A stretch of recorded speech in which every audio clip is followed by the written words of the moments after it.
신약 183면에 있습니다.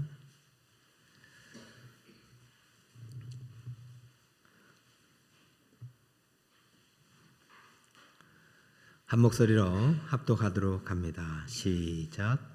예수께서 또 이르시되 너희에게 평강이 있을지어다. 아버지께서 나를 보내신 것 같이 나도 너희를 보내노라. 아멘. 광고를 좀 드리면은 우리 내일부터 3일 동안 저녁 집회 있죠. 주제를 우리 한번 외쳐볼까요? 본질로 돌아가자. 다 똑같은 말씀이지만은 그래도 하나님이 특별한 또 강사님을 보내주셨을 때 여러분뿐만 아니라 또 목장 목원들도 다 데려오시고 주변에 있는 이웃들도 초청해 주시면 좋겠습니다. 복음의 본질을 정확하게 배우는 시간이 될 것입니다. 자, 그리고 그 다음 주의 주제는요, 히스기야처럼 기도하자입니다. 따라볼까요? 히스기야처럼 기도하자. 히스기야가 복음의 본질을 붙잡고 기도해서 개인의 운명, 국가의 운명, 교회의 운명까지도 하나님께 바꾼 인물입니다. 여러분, 운명은 없어요. 우리 하나님께서 여러분의 생사하복의 주권자임을 믿으시기 바랍니다. 아무튼 잘 준비해서 은혜 많이 받읍시다. 자, 우리 오늘은 또 신약 성경 여행을 떠나보겠습니다. 마태복음 가볼까요? 마태복음.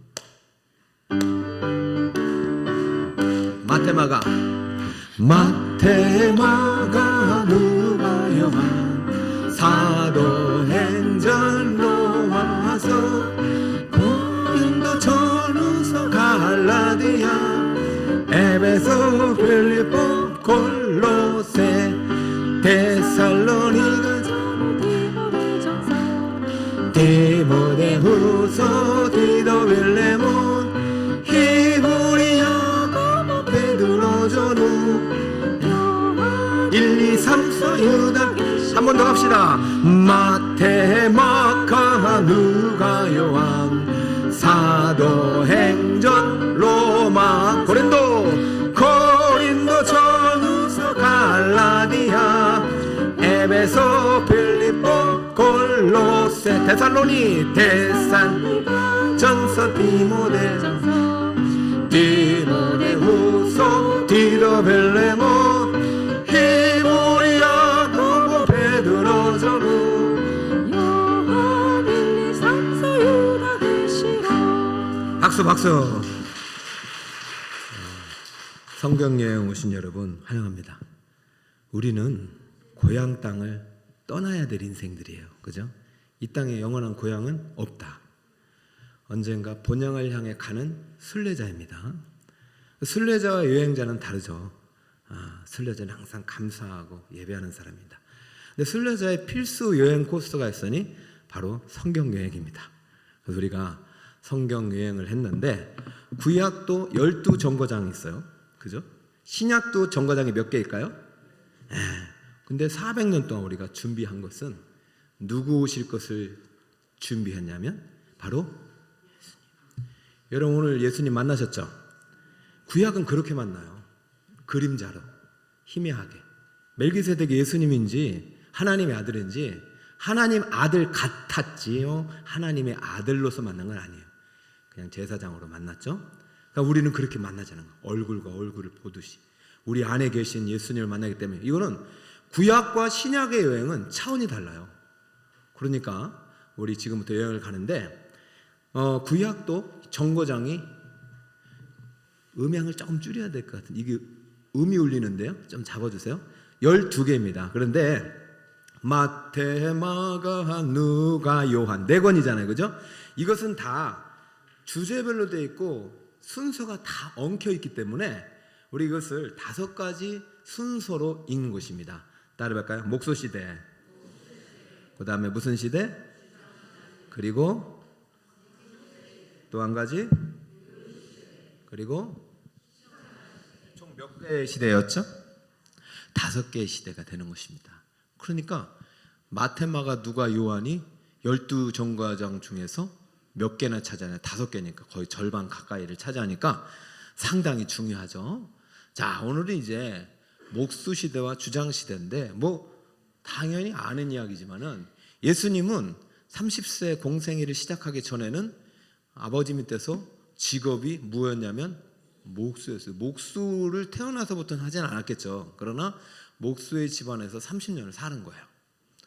그러니까 나무 만드는 일과 상당히 밀접한 관련이 있고 33년의 생애 중에서 30년을 평신도와 같은 삶을 사셨으니까 우리의 삶을 누구보다 잘 이해하셨겠죠. 그죠? 그러니까 여러분, 믿음 좋은 사람은 꼭 목사님, 장로님 아니에요. 여러분들이 삶의 현장에서 예수와 함께 더불어 정말로 참된 믿음의 주인공이 될 수 있다니까요. 자, 오늘 예수님 시대, 목수 시대와 예수님께서 목수 시대를 끝내고 내가 누구인지를 드러내기 시작한 것이 이제 공생애가 시작되는데, 이러한 이제 두 가지 시대에서 오늘 우리는 사복음서가 왜 이러한 두 개 시대 속에서 어떻게 형성이 되었는지, 그리고 예수님의 생애를 왜 33년이라고 하는지, 그리고 목수 시대와 주장 시대를 알파벳으로 연결하면 어떻게 되는지 다양한 각도로 저희는 예수님의 행적을 살펴보고자 합니다. 지난주에 우리는 분명히 배웠기 때문에 2주 전이죠. 사복음서의 관점은 네 가지 관점이라고 했어요. 마태는 누구의 관점? 왕. 마가는 종. 누가는? 요한은? 독수리 하나님. 이게 에스겔 선지자가 미리 보았던 거예요. 에스겔 선지자는요 586년 주전 600년 좀 돼서 포로로 끌려가서 그때 활동했던 사람인데, 그때 미리 예수님 오실 600년 뒤의 미래를 보고 저렇게 예언을 한 겁니다. 자, 마태, 마가, 누가, 요한이 그렇게 쓰리라고도 몰랐겠지만 하나님은요 성경을 하나님이 직접 만드신 거예요. 그러니까 용감된 저자들이 이런 관점으로 써나가는데, 오늘 이제 권별로 한번 살펴보자 이거예요. 마태가 왜 왕이라는 관점으로 성경을 기록했느냐. 마태, 마가, 누가, 요한을요 여러분 같이 읽어야지 따로따로 읽으면 안 돼요. 4개 다 나온 이야기가 있고 3개 나온 이야기가 있고 2가지 이야기가 있고 하나만 나온 이야기가 있어요. 근데 제일 먼저 우리가 마태를 기록한 얘기는 구약을 연결하는 이야기이기 때문이에요. 왜냐하면 예수님은 구약의 왕으로 오셨던 예수님으로 이제 마태는 지금 서술하고 있어요. 그래서 구약 성경 인용을 상당히 많이 해요. 몇 번이나 하고 있어요? 그 왕과 하나님 나라가 상당히 많이 언급돼요. 왜? 구약의 나라, 하나님의 나라를 회복하는 관점. 그래서 이것이 영적으로 해석해야 되는데 유대인들은 어떻게 해석했냐면 자기 이 땅의 나라를 회복하는 거로, 이스라엘 회복으로 잘못 오해했기 때문에 마태는 그들의 잘못된 믿음관을 깨뜨리기 위해서 마태복음을 쓰는 거예요. 그래서 하나님 나라란 말을 상당히 유대인들은 싫어합니다. 왜냐하면 하나님이라는 글자를 상당히 경외하기 때문에 하나님 빼고 하늘나라를 많이 썼어요. 근데 하나님 나라와 하늘나라는 똑같은 나라예요. 하늘나라는 마태는 천국으로, 그래서 심령이 가난한 자는 복이 있나니 무엇이? 그렇죠. 이 천국이란 말을 많이 쓴 것은 독자를 배려한 것입니다. 그렇죠? 우리 북설꿈의교회 청중과 저 또 이렇게 지방 부산의 청중과 또 강남의 청중과 강북의 청중이 같아요, 달라요? 다르기 때문에 담임 목사의 언어도 바뀔 수밖에 없어요. 그러니까 여러분들 때로는 나하고 너무 이렇게 할 때는 그때는 기도해 줘야지 왜 목사님이 저런 용어를 쓰나 그러시면 안 되고, 설교도요 예화를 많이 할 때가 있고 적게 할 때가 있으니까 그런 것들이 믿음의 분량이 다 다르기 때문에 그래요. 어떤 분은 시작할 때 은혜 받고 어떤 분은 끝날 때 은혜 받고 그런 달라요. 마태는 누구를 지금 상당히 고려하고 있냐? 지금 이 글을 읽어야 될 1차 독자 유대인들, 예수님은 오셨지만 400년을 기다려서 오셨지만 그분을 모르고 있는 그들을 위해서 긍휼의 마음으로 쓰는 것입니다. 무슨 마음으로? 오늘 그 배웠잖아, 그죠? 이걸 누가 오늘 갖고 살았어? 아브라함이 그런 마음을 갖고 살았잖아요. 그래서 마태는 하늘에 계신 아버지 이야기를 상당히 많이 하고 왕의 족보로 시작하고, 마태가 유일하게 교회를 2번 썼어요. 이제는 우리는 성전 시대가 아니라 무슨 시대다? 교회 시대다. 그런 얘기를 했고, 예수님의 설교를 5번을 집중적으로 요약을 했고, 그 다음에 이제 모세 오경과 같은 주제군으로. 그러니까 마태의 의도는 지금 구약 성경의 통달한 사람들에게 그 구약의 예언대로 오신 예수님을 어떻게든 효과적으로 설명하려고 1차적으로 썼어요. 그럼 오늘날 우리들에게는 어떻게 적용되느냐? 이 마태복음을 누가 읽어야 되느냐? 신앙생활을 오래 하신 분들이 읽어야 되는 거예요. 30년, 40년 되셨는데도 여전히 내 마음이 완고해지고 내 마음에 열매가 없는 것 같을 때 이 성경을 깊이 읽어보세요. 그럼 여러분들 마음이 깨져요. 돌 같은 마음 하나님께서 부드러운 마음으로 바꿔주셔요. 에스겔이 그랬잖아요. 하나님의 영이 임하신 우리의 굳은 마음이 아주 순한 마음이 된다고. 여러분 마태복음은 여러분 오히려 내가 교만을 깨뜨리기 가장 좋은 복음이에요. 자, 여기에 이렇게 해서 이런 관점으로 이렇게 쓰는 거예요. 그래서 여기에 대부분 주제는 하나님 나라입니다. 하나님 나라. 이 세상 나라가 아니라 어디 나라라고요? 하나님 나라. 근데 이 사람은 하나님 나라를 천국으로 많이 했잖아요. 그죠? 왜냐하면 너희들이 기다려야 될 나라는 이스라엘의 회복이 아니라, 지금 대부분 이스라엘의 회복을 기다리지만 어느 나라가 와야 된다? 천국이 오는 것이고 하나님이 통치하는 나라가 진짜 나라다. 이 이야기를 5번에 걸쳐서 하고요.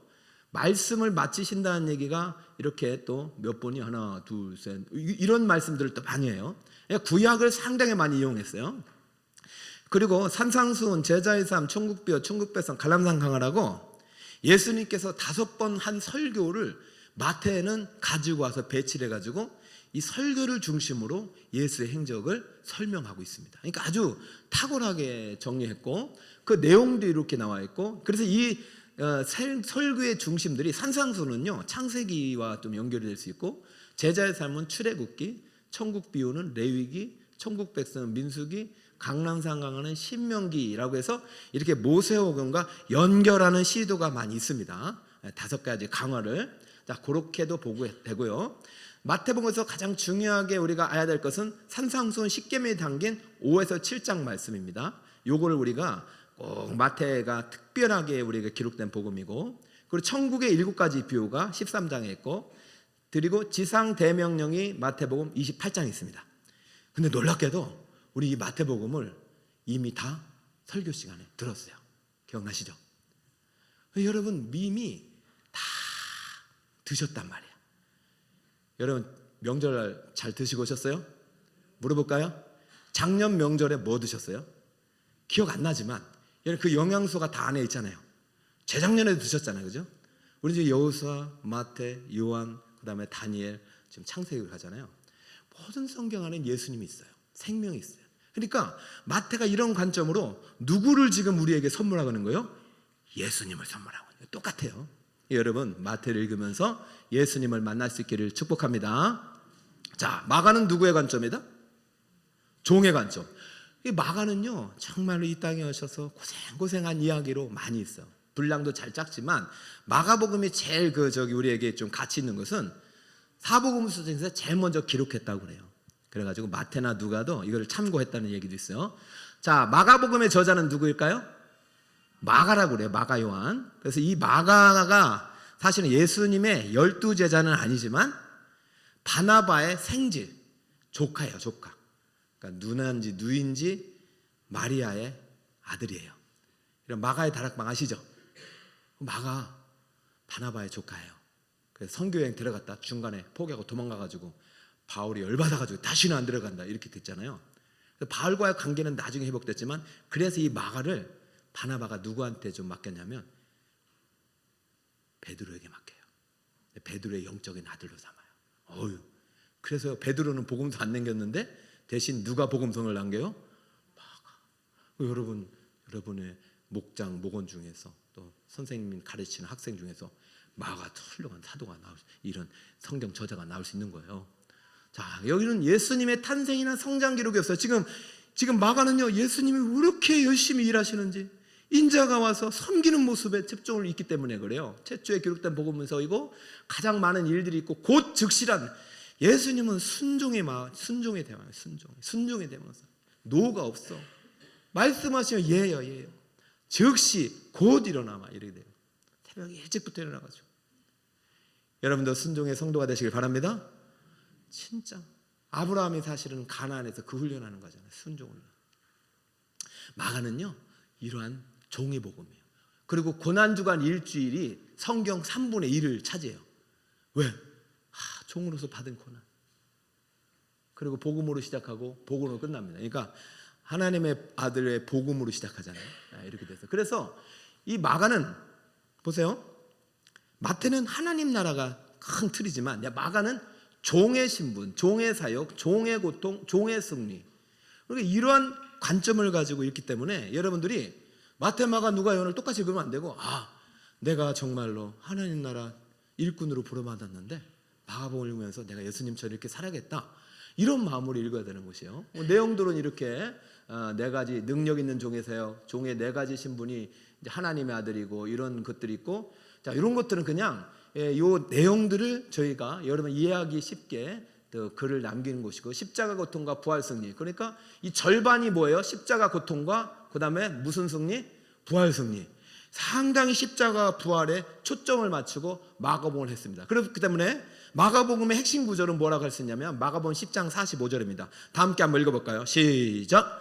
인자에 온 것은 섬김을 받으려 함이라 도리어 섬기려 하고 자기 목숨을 많은 사람의 대속물로 주려 함이라. 목표가 분명했어요. 예수님의 사명의 목표는 섬기려 하고 대속물, 십자가가 내 목표다.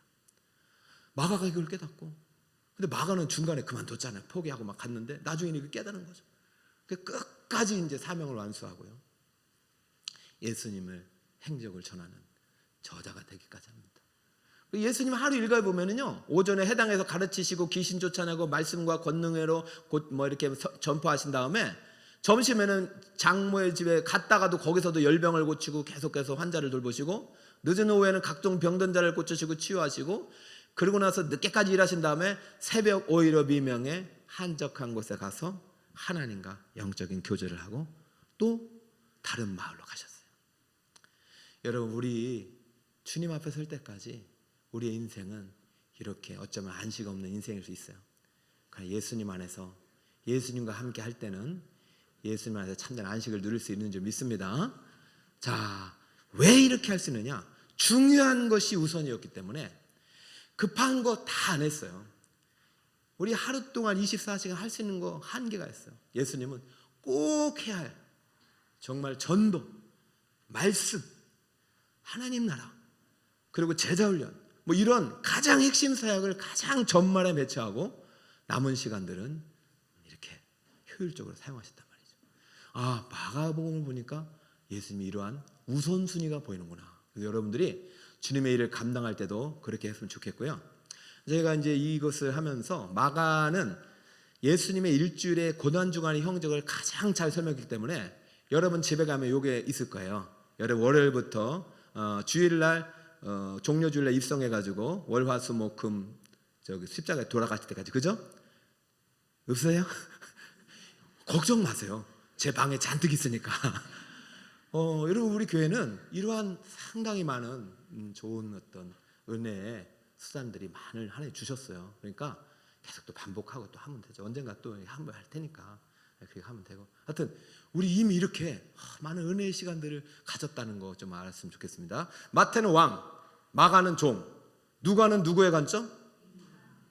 보니까 누가는 인간이네. 왜냐하면 누가가 직업이 뭡니까? 의사니까 잘하는 거예요. 사람이야, 사람. 예수님도 아프시기도 하고 주무셔야 되고 예수님도 우울증이 있을 수 있고. 여러분, 예수님 그 마지막에 우울증 걸릴 뻔하셨잖아요. 죽게 됐다고 그러잖아요. 여러분, 우울증이 걸린 사람들이 정말 생명에 대한 그게 약해지잖아요. 내가 고민하여 죽게 되었다. 이 스트레스로 인한 어떤 극심한 그 고통이거든요. 그러니까 인간이 받을 수 있는 모든 것은 다 당했구나, 막 이것을 이제 깨달은 거죠. 그러니까 누가는요, 그래서 이 친구는 정말 똑똑해요. 그래서 예수님이 탄생부터 쫙 그냥 연대, 그러니까 마태, 마가, 누가, 요한 중에 예수님의 연대기를 가장 잘 시간적으로 표현한 것은 누가입니다. 그래서 누가복음은 그런 관점으로 인간의 대신 하나님을 내가 소개하겠다고 펜을 든 겁니다. 마태, 마가는 이렇게 썼네. 난 인간의 신 하나님을 한번 기록해 보겠다. 그래서 이방인 그리스도 의사 누가, 이방인 그리스도에게 의사 누가가 쓴 편지이기 때문에 이 편지는 주요 독자가 이방인이 되겠죠, 그죠? 이방인 그리스도가 한 사람이지만 결국 이것은 그 이방인들에게 주요 대상자가 되기 때문에 상당히 이 복음이요, 소외된 이웃들의 관심이 되게 많아요. 자, 예수님은 죄가 없는 인간이고 누가는 의사이기 때문에 사실에 입각해서 특히 사회적 약자를 위한 복음이 상당히 많이 납니다. 인간의 복음이기 때문에. 그리고 아담의 족보가 나오는 거예요. 참 이게 아담의 족보가 나와요. 여러분 족보가 마태복음도 있고 누가복음도 있다는 거 여러분 알고 계시죠? 그죠? 누가복음의 족보도 나와요. 그럼 누가복음과 마태복음의 족보의 차이가 무엇일까요? 누가복음은요 밑에서부터 올라가잖아요. 그죠? 마가복음, 마태는 위로부터 올라가고. 그러니까 지금 우리 인간이 돼서 오신 예수님의 이야기를 지금 역으로 보는 것이고, 여기는 세례 요한의 출생도 상당히 관심 있게 기록하고, 자 특별히 9장에서부터 19장까지 예수님께서 예루살렘으로, 갈릴리에서 예루살렘으로 여행하는 과정을 상세하게 기록해 놨고요. 이 안에 우리들이 따라가야 될 제자도가 상당히 강조된 복음이 누가복음입니다. 그래서 나를 따라가든 뭐 쟁기를 뭐 침을 잡고 뒤로 돌아보지도 말라든가, 그리고 아버지가 뭐 장례가 돌아갔는데 죽은 자가 죽은 자를 장례하라든가, 이런 식으로 많이 이야기를 하는데, 누가는요 여행문처럼 기록했어요. 예수님의 탄생과 유년기부터 해가지고 갈릴리 사역 4장에서 9장, 그리고 예루살렘으로 가는 여행 9장에서 19절, 그리고 마지막 죽음과 부활 승천. 그러니까 지금 가장 포커스가 저 9장에서 19장 예루살렘으로 가는 여행이잖아요. 이게 뭐예요? 지난주 예배는 우리는 고향을 떠나 어디로 간다? 본향으로 가는, 그렇죠. 여기에 아브라함의 인생이 나오는 거예요. 여러분 성경은요 다 연결이 돼요. 참 재밌어요. 지금 예수님께서 지금 고향을 떠나서 어디로 가고 있어요? 예루살렘으로 가고 있잖아요. 왜? 예루살렘에서 본향으로 올라가시잖아요. 여러분은 마지막 어디에서 본향 가실래요? 남서울 가지 말고 북서울에서 끝까지 여기서 예배 드리다가 우리 천국에서 만납시다. 우리 목표 이 땅 아니에요. 그러니 순례자라는 인생을 갖게 되면 가벼워져요. 자, 이게 특징인 거예요. 특징. 그래서 보면 저기 인자의 탄생과 유년기 1장에서 4장에 대한 30년이 여기에 좀 대부분 그래도 담겨 있고, 나머지 4장부터가 이제 3년의 공생애죠. 그래도 다른 복음서와 달리 30년 중에서 유년기를 가장 많이 표현한 게 누가복음이 되겠어요. 자, 그래서 장소도 예루살렘에서 갈릴리에서 사마리아에서 베레아에서 예루살렘까지 왔다 갔다 하네요. 이건 마태는 왔다 갔다 하는데, 여기는 그냥 순서대로 아주 누가는요 똑똑해요. 여기도 마찬가지예요. 이 누가복음, 인자에 온 것은 누구를 찾아 구원한다? 그렇죠, 잃어버린 자. 그래서 누가복음에 탕자의 비유 나오고, 그 다음에 잃은 양 비유가 나오고, 100마리 한 마리 양, 그죠? 그리고 드마크라, 말이 잘 안 나오네. 하여튼 돈. 그러니 여러분, 하나님 우리를 얼마나 지금 기다리고 계시고, 지금 막 잠도 못 주무시고 지금 예수님이 기다리고 계시는데 우리도 기다려야죠. 그래서 이 누가복음은요 주로 관점이 유대인이 아니라 이방인이고 하나님 모르는 소외된 그 사람들이기 때문에, 보세요. 7중 복음이라는데 이방인이 있고, 기도의 복음이 있고, 여성을 위한 복음, 찬양, 차별 없는 복음, 청지기, 안식일. 자, 이런 내용들이 사실은 다른 복음서에 없는 비유와 예화가 상당히 많아가지고요. 여기는 누가복음은 비유의 복음이라고 해요. 왜 지금 누가가 이런 이야기들을 쓰게 되는지 알게 되셨죠? 그래서 왜? 예수님을 누구의 관점으로 쓰고 있어요? 인간의 관점으로 쓰고 있구나. 자, 이렇게 이제 복음서가 끝났는데, 자, 그러면 묻겠습니다. 예수님이 몇 살에 돌아가셨어요? 몇 살부터 공생애가 시작됐죠? 이게 성경에 나올까 안 나올까요? 나와요. 이미 여러분 자료에 다 드렸기 때문에 찾아보시면 되는데, 그렇다면 우리가 그것을 알아야 되는데 어떤 식으로 추정하느냐, 이렇게 하고 있습니다. 자, 보세요. 읽어볼까요? 시작. 30세쯤 됐죠, 그죠? 30세니까 공생애 몇 년이에요? 3년이잖아요. 30, 31, 32세에 돌아갔네? 자, 이게 안 맞잖아요. 왜 33세로 보냐면요, 6월절 때문에 그래요. 자, 좀 이따 설명할게요. 자, 일단은 30세 전까지는 어떻게 사셨나 보냐면, 자, 사생애, 개인 생애를 누가복음 1장부터 4장까지 기록되는데, 예수님의 족보 이야기가 마태복음 1장과 3장 틀리죠? 저 위에서부터 밑으로 내려가지만 여기서는 요셉부터 하나님 올라가죠, 그죠? 관점이 틀려서 그래요. 여러분으로부터 시작되는 거예요. 내가 예수를 믿고 복음 받는 순간 내 가문이 복을 받는 거예요. 응? 알겠죠? 명문 가문이 되는 거예요. 자, 이렇게 하고 예수님의 탄생을 또 1, 2장에 상당히 잘 다뤘어요. 마태는 유대인이 왕으로 오셨다고 동방박사가 경배하잖아요. 누가복음엔 누가 와서 경배하죠? 목동이 와서 경배하잖아요. 동방박사는 돈도 많고 그래도 이제 그래도 상류층이라 할 수 있잖아요. 목동은 아주 비참한. 근데 누가는요, 목동이 예수님을 처음 만난 것으로 기억해요. 그리고 그것도 사실이에요. 마태복음 동방박사는요, 6개월에서 1년 지난 다음에 마국간이 아니라 집에 있을 때 찾아왔다고 돼 있어요. 그러나 누가복음은요, 정말 마을 구유에 있는 그 모습 그대로. 여러분 생각해 보세요. 가난하고 비천하게 잠도 못 자고 밤을 새워 일을 하던 목동들이 왕이라고 해서 찾아왔는데 자기보다도 더 좋지 않은 집에서 태어난 걸 보고 그 자체가 위로가 아닙니까? 여러분 위로가 안 되세요? 예수님이 막 좋은 황궁에서 태어났으면 좋겠어요?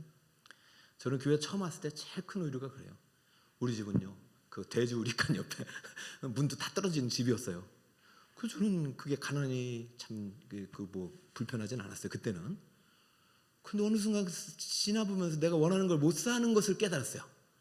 엄마한테 그걸 얘기할 수 없는 내 마음을 깨달았어요. 부모님 마음 아프게 하기 싫었어요. 그런 나에게 예수님이 찾아오셨는데 예수님이 내민 손은요, 야 정말로 겸손한 손, 낮은 자의 손이었어요. 그러니까 그 손 잡기가 쉬워요, 어려워요? 쉽더라고요. 만약에 다 그냥 부잣집 아들로 태어나서 오셨으면 그 손 잡기가 어려웠을 거예요. 그러니까 여러분 누구든지 예수님을 만날 수 있어요. 그리고 유일하게 12살 때 이야기도 누가복음에 있어요. 그래서 30년의 생애에서 누가가 가르치고 싶은 것은 예수님은 누구의 말씀을 순종했어요? 부모님 말씀을 순종하고 부모님을 공경했어요. 여러분 이거 참 중요합니다. 우리 선생님들이 이거 가르쳐 주셨어요. 그리고 예수님은 직업이 뭐였다? 그렇죠. 여러분 직업이 있어요, 없어요? 목사님은 목사님이니까 열심히 성경. 예수님은요, 목소리라면서도 기도했을까요? 예수님은 목소리라면서 예배를 철저히 드렸을까요? 당연하죠. 여러분 하나님의 일은 직업과 상관이 없습니다. 언제 어디든지 우리는 예배자로 살아갈 수 있어요. 그러니까 누가는 이 내계장이지만 예수님이 부모를 참 공경하고 부모에게 순종하고 하나님이 주신 직업을 참 열심히 성실하게 행했다는 그 모습을 30년 동안 조명하고, 이제 3년 동안은 이제 예수님께서 이 땅에 섬기려 하면 섬기려 하고 마지막 하나의 목표가요, 자기 목숨을 대속물로 주기 위한 과정의 여행을 쓰는데, 자 특별히 요한복음 우리가 읽을 텐데요. 요한복음의 6월절이 몇 번 나오냐? 4번 나옵니다. 그죠? 자, 첫 번째 6월절이 30세였죠. 두 번째 6월절이 31세죠. 세 번째 6월절이 32세죠. 네 번째 6월절이 몇 세요? 그렇죠. 만 3년 이렇게 되는 거죠. 그죠? 30세부터 시작해가지고. 그렇죠. 정확한 예수님께서 십자가에 못 박힌 날을 우리가 알 수는 없어요. 뭐 기록은 있겠지만은. 그러나 6월절이 4번 있었다는 것을 통해서 30세에 시작했기 때문에 이 30세부터 33살로 추정을 하는 것입니다. 이해하셨죠? 예수님의 사생애는 30년, 공생애는 몇 년? 3년. 3년 동안 예수님께서 6월절에 꼭 올라가셨고, 이 중에서 이제 세 번째 6월절만 안 올라가시고 그때 오병이어의 기적을 행하셨습니다. 왜냐하면 그때는 너무 많은 사람들이 예수님께 몰려와서 그들을 두고 갈 수가 없는 거예요. 그러니까 내가 내년에 마지막으로 가고 올 6월절은 여기 고향에 남아서 이들을 치료하고 말씀 가르치고 병 고치고, 그러니까 24시간 밤이 새도록 설교가 너무 길어져가지고 사람들이 못 가니까 막 밥도 못 먹고, 그때 오병이어의 기적을 행하시고, 그리고 나서 6월절 떡설교를 하는 거예요. 너희들이 육신의 떡으로 너희를 사는 것이 아니라 생명의 떡 나를 먹어야 산다 하면서 유명한 생명의 떡 설교를 했죠. 그래서 예수님은요, 이 기간 동안 철저하게 제자 훈련을 합니다. 예수님께서 3년 동안 무슨 훈련을 한다? 제자 훈련. 제자 훈련은 3년이 아니라요, 이때부터 제자들은 제자로 평생 살아가는 거예요. 318명을 나면서부터 길렀듯이 예수님께서는 만나자마자 이때부터 가르치고 전파하고 고치고 먹이시는 사역을 계속해서 반복하고, 그렇게 제자들을 가르치고 전파하고 먹이신 다음에 그들이 또 다른 제자들에게 이 사역을 하도록 계속 물려주다 보니까 오늘날 세계 교회가 된 것입니다. 그러니까 우리 북서울 꿈의 교회가 지향하는 이 목표, 생명 사역 있잖아요. 가르치고 전파하고 고치고, 그죠? 영적 성장 훈련이 계속돼야 되는 거예요. 그래서 이 사역을 통해서 우리는 예수님이 하셨던 대위임 명령의 사역을 이어가는 거예요. 따라서 가르치고 전파하고 고치시고 먹이시고, 이 사역들을 계속 우리 교회가 잘 감당할 수 있도록 우리 성도님들이 하나님이 주신 복을 다시 한번 확인하고 그 복의 통로가 되시길 바랍니다. 자, 이렇게 마태, 마가, 누가, 요한이, 누가가 관점을 가지고 다 썼어요. 왕, 종, 인간. 그러니까 마지막으로 제일 나이 어린 요한이 이제 성경을 써야 되는데 마태, 마가, 누가를 다 읽어봤을 거예요. 왜? 마지막에 썼으니 너무 인간의 관점으로 써 있구나. 그래서 이제는 하나님의 관점으로 써야겠다. 그래서 하나님의 복음이 여기 나온 거예요. 신성의 복음. 그래서 이분은요, 생명을 살릴 수 있는 분이에요. 그러면서 이분이 상당히 기적을 상당히 강조하면서 공간복음하고 92%가 다릅니다. 그래서 마태, 마가, 누가를 같은 관점에서 비슷하게 썼다 해서 공관, 같은 관점의 복음이라고 하고, 요한복음은 별개 하나의 복음서로 봅니다. 이해하셨습니까?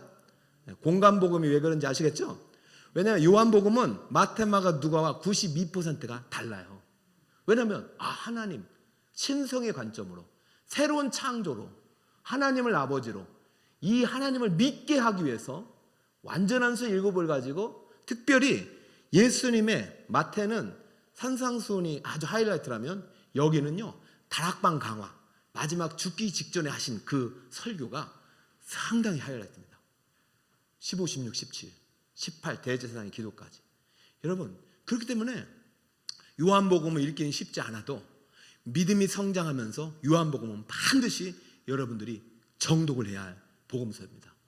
자, 이 예수님의 신성의 복음은 성자 예수님의 사역으로 시작합니다. 그래서 요한복음 1장 1절 여러분 암송하십니까? 태초에 말씀이, 이 말씀은 곧, 내가 틀렸나요? 태초에 말씀이 계시나, 맞죠? 이 말씀이 누구와 함께 있었어요?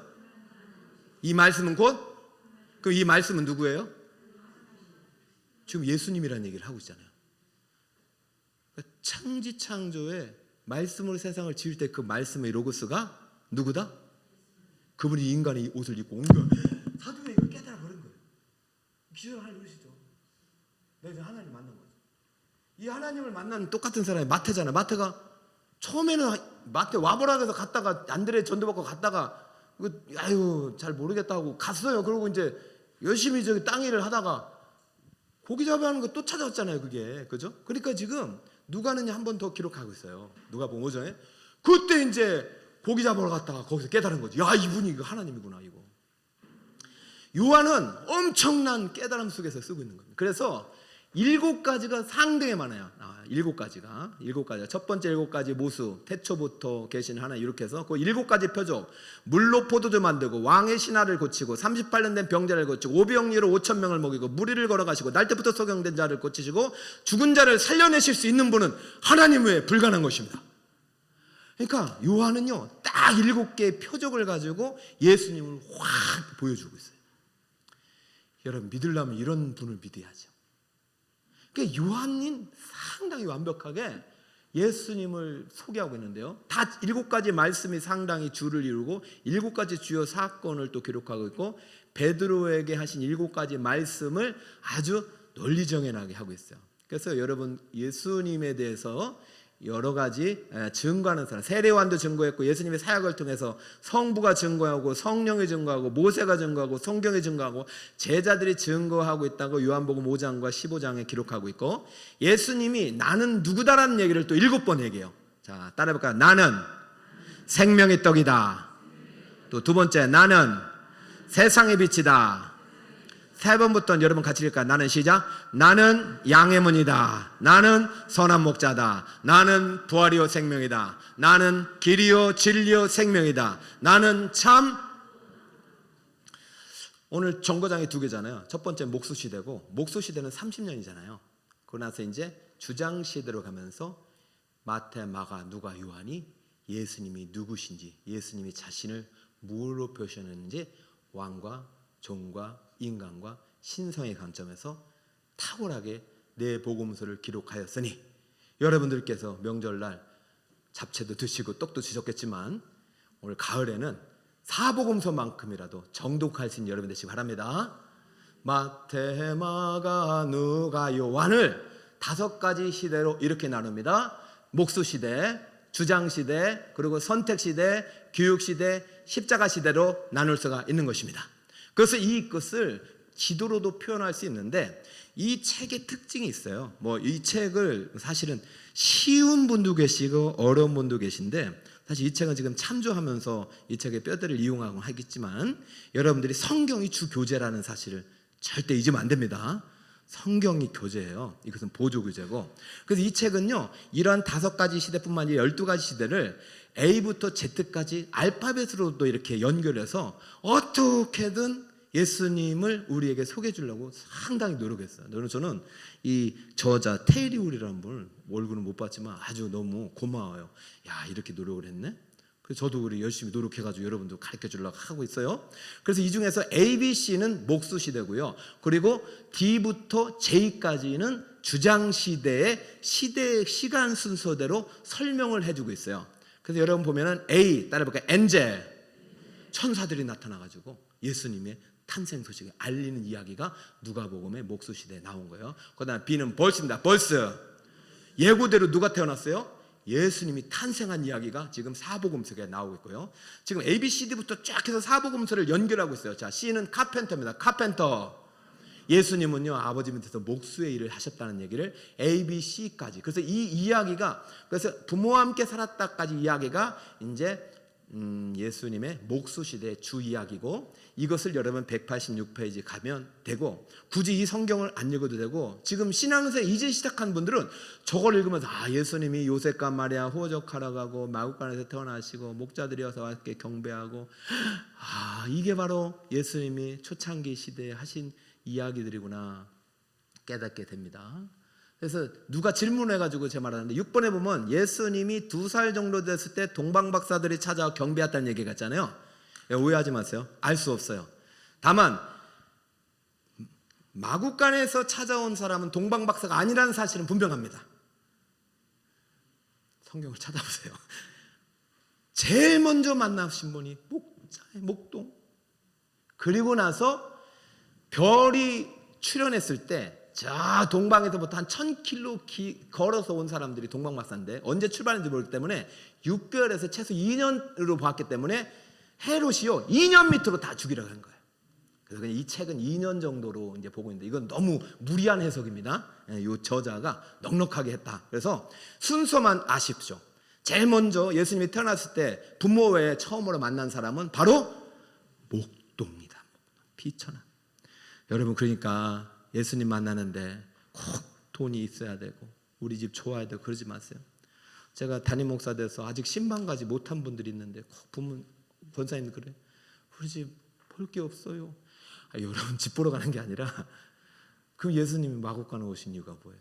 그러니까 저는 여러분에게 축복을 하려고 하나님 저에게 명령을 하셨기 때문에 제가 여러분을 복을 빌 수 있는 기회를 꼭 주시기 바랍니다. 자, 집에 교회 상 없는 분 손 드세요. 정건 집사님 없잖아요. 조명희 집사 없잖아요.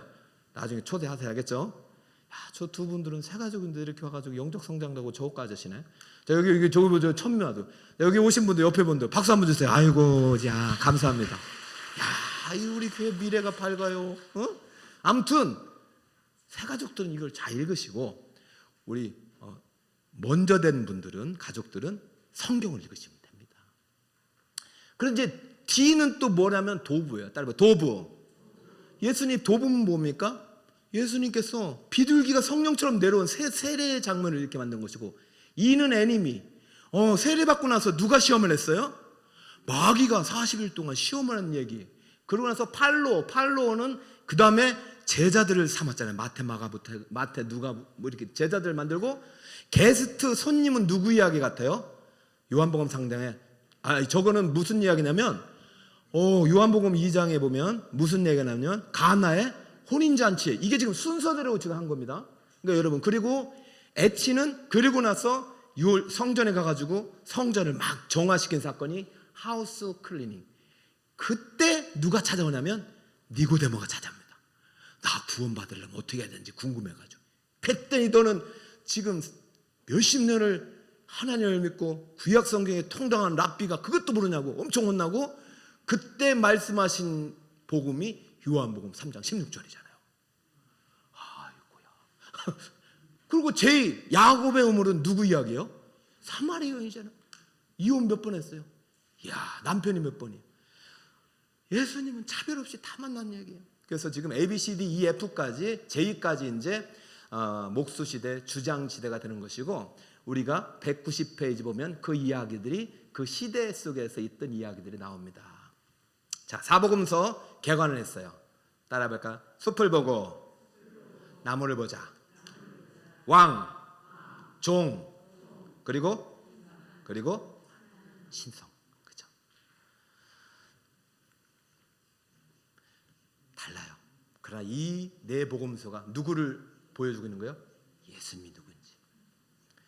그래서 복음서의 목표는요, 여러 가지가 있겠지만, 우리를 구원하게 하는 거겠지만은, 예수님께서 마지막에 부활 이후에 찾아오셔서 하신 말씀이 있어요.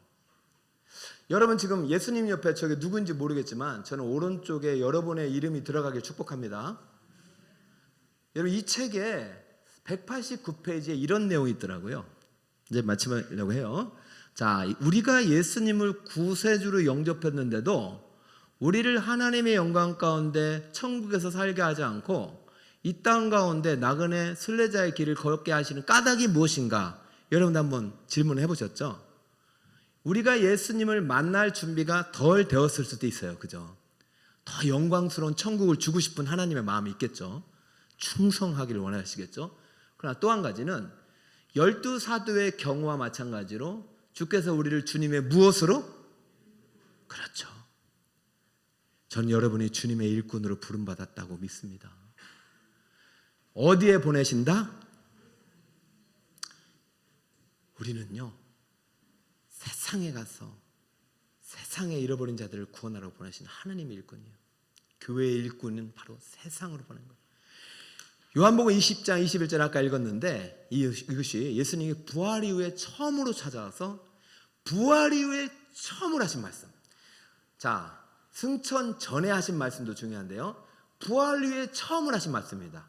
다 한번 읽어볼까요? 시작.